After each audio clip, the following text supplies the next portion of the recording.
Welcome back to Hours In. This time, we're looking at a 2021 metroidvania beat-em-up called Forged in Shadow Torch, or F.I.S.T for short. If you're unfamiliar with metroidvania-style games, essentially they focus on exploration in a large world. But instead of corralling you with invisible walls and card keys, it's your abilities that clear the way forward. An example of what I mean in this case is certain doors can only be punched open using the Power Punch ability. You acquire this ability later on in gameplay, so when you see that door the first time and can't get through it, you make a mental note to come back later once you've acquired the ability. In F.I.S.T, we play as Rayton, an anthropomorphic rabbit. Years ago, Ray and some of the other animals of Torch City fought and lost to an invading legion of automata in the Resistance War. Since then, he's kept his head down, trying his best to keep out of trouble, while his friends continue the good fight. He gets pulled back into the fray when his best friend Urso, an anthropomorphic bear, gets arrested for tampering with the regime's transformer. Once we take control and get Ray's fist back, we start making our way to Torch Tower. It's after curfew though, so we'll have to go fist to toe with some of the iron dogs that stand in our way. Side note here, I'm playing on PC but using controller, as the game recommends, but I'm using a Nintendo-styled controller, so the face buttons took a little bit of getting used to, since A equals B, X equals Y, etc. For simplicity's sake, I will refer to the buttons as the game refers to them. One more quick thing here. I found that switching the movement to the D-pad instead of the analog stick was much more comfortable since we mainly move in 2 dimensions anyway. The combat seems simple at first. Move, jump using A, dash using right bumper, light attack with X, heavy attack with Y, grab enemies with B, weaken them enough, and the B button becomes an execution button that will play a cool animation and instantly finish off the affected enemy or enemies. But it's the combinations you start to pick up as the game progresses that makes it interesting. On the hunt for Urso the bear, we come to our first terminal. Here you can repair, which refills your health, and other meters, which I'll talk about a bit later. And you can select unlock skills, which brings up our skill tree. By now you may have noticed the little coins that the metal pups have been dropping upon defeat. One use for these coins is buying new skills in the skill tree. You might also notice that there is a second currency, for lack of a better word, called data discs. Certain special moves require both regular money and data discs to unlock. It's through this customization that you can flesh out your own unique combat style and better prepare yourself to deal with the armada of enemies ahead. Also keep in mind that the F.I.S.T is just one weapon, and you later get more, each with their own skill trees and combat styles that can be swapped to at any time once obtained. For now, I just picked a move I liked the look of and pressed forward.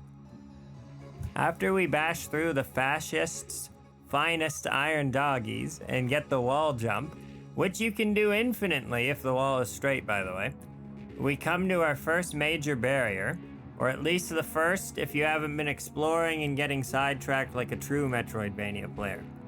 It turns out, to climb Torch Tower, we'll need a transformer drill. We're gonna have to backtrack and see if we can find somebody who knows where that thing is. Once we arrive to the new location on the map, we find a merchant we likely sprinted by earlier, being shaken down by the iron dogs. After we dispatch them, he opens up a secret hatch for us and gives us a bottle of pump, which, as he just admitted, is carrot juice and water. Drinking it with right trigger replenishes some of your health, but it takes a moment to drink. So I often find myself having to dash away from combat just to get to a safe spot to drink some. At first, I didn't quite understand how the juice worked. I thought it was sort of like a consumable, but it's actually on a meter, which is called your EP meter, and can be replenished by breaking open orange containers and collecting the pickup within, visiting a repair terminal and selecting repair, or via a certain skill you access later. Speaking of later, there are other devices you can get that are also used this way.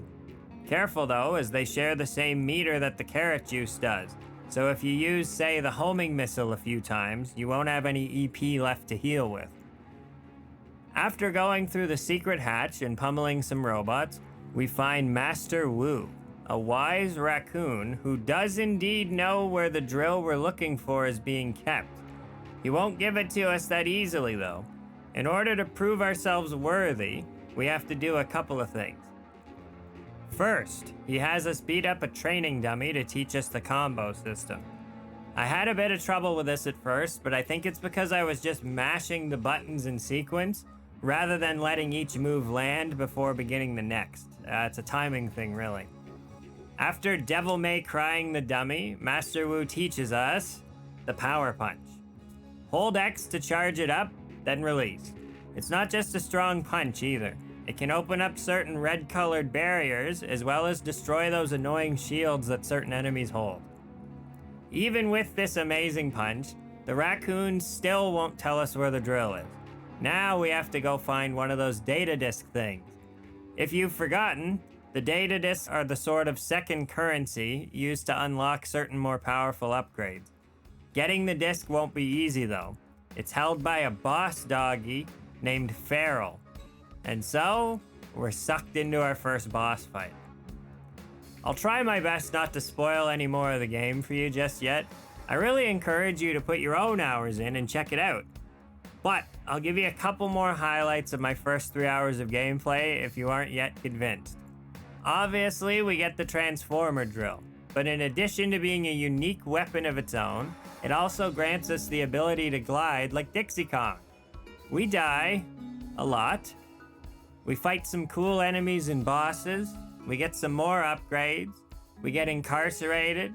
We meet a nice lady. We have to be stealthy. We get attacked by rats. I will most definitely be giving this game another few hours at least, and I highly recommend it if you like exploration games like Metroid, Axiom Verge, etc. Relentlessly difficult games like Cuphead, Shovel Knight, Celeste, or if you like games that are both, like Hollow Knight. The combat is really engaging, the story is interesting, and the setting and world are pretty unique.